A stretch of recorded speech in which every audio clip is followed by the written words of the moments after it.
السلام عليكم ورحمة الله وبركاته أحبابي في الله. 7 أحلام تبشرك بزوال التعطيل، تعطيل الزواج، تعطيل الرزق، تعطيل حياة الرأي والرائية عامة. هذا الرجل أو هذه المرأة يرون تعطيل ملحوظ وظاهر في حياتهم. ف7 أحلام إن رأيتم حلما واحدا منهم دلت على نهاية هذا التعطيل، انتهاءه من حياتكم جميعها، زواج البنت المعطلة بإذن الله سبحانه وتعالى إن رأت حلما واحدا من هذه ال7 أحلام. في البداية ما تنسوناش بعمل لايك لهذا الفيديو، اشترك في القناة إن لم تكن مشتركا فيها، ويلا بينا نصلي معا على رسول الله حتى نساب الصواب العظيم للصلاة على رسول الله.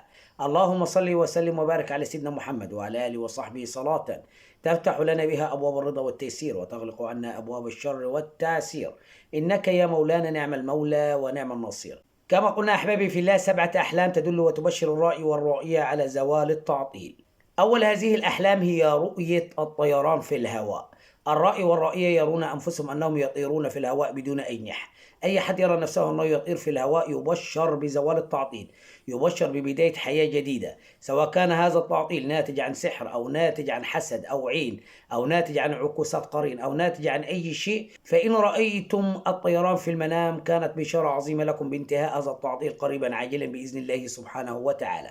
الحلم الثاني وهو السباحة في المنام بمهارة، يعني ترى نفسك أنك تسبح في بحر أو تسبح في نهر أو تسبح في أي شيء ولكن بمهارة، تسبح بتفوق. فالرؤية دي ما شاء الله لا قوة إلا بالله، رؤية السباحة تدل على انتهاء التعطيل بإذن الله سبحانه وتعالى وبداية حياة جديدة سعيدة بإذنه سبحانه وتعالى. الحلم الثالث وهو قيادة السيارة الجديدة. هذه الرؤية تبشر الرأي والرائية بالتغير الإيجابي الملحوظ في حياته، تبشرهم بزوال التعطيل والهموم، تبشرهم ببداية الرزق والمال الحلال القادم لهم بإذن الله سبحانه وتعالى، وبالفرحة القادمة للعزباء والمطلقة والأرملة بإذن الله سبحانه وتعالى. الحلم الرابع هو الإجابة على الامتحان، لأنه من المعروف أنه عدم الإجابة على الامتحان من علامات التعطيل.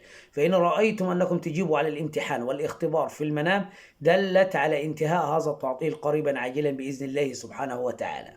الحلم الخامس وهو العثور على الحذاء الضائع.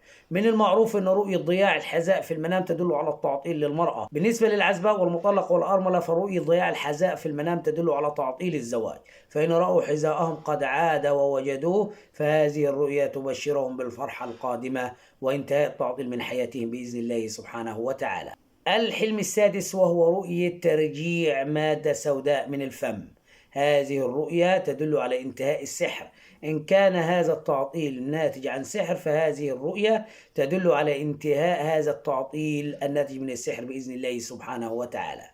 الحلم السابع وهو فك العقد. ترى نفسك أنك تفك حبلا معقدا أو أي شيء في عقد في المنام. الرؤية دي تدل على أنه لو كان معمول لك عمل أو معمول لك سحر فهذه الرؤية تدل على انتهاء التعطيل الناتج من هذا السحر بإذن الله سبحانه وتعالى، وفتروا حياة سعيدة وتغير ملحوظ في حياتكم إثر رؤيتكم لهذه الرؤية بإذن الله سبحانه وتعالى.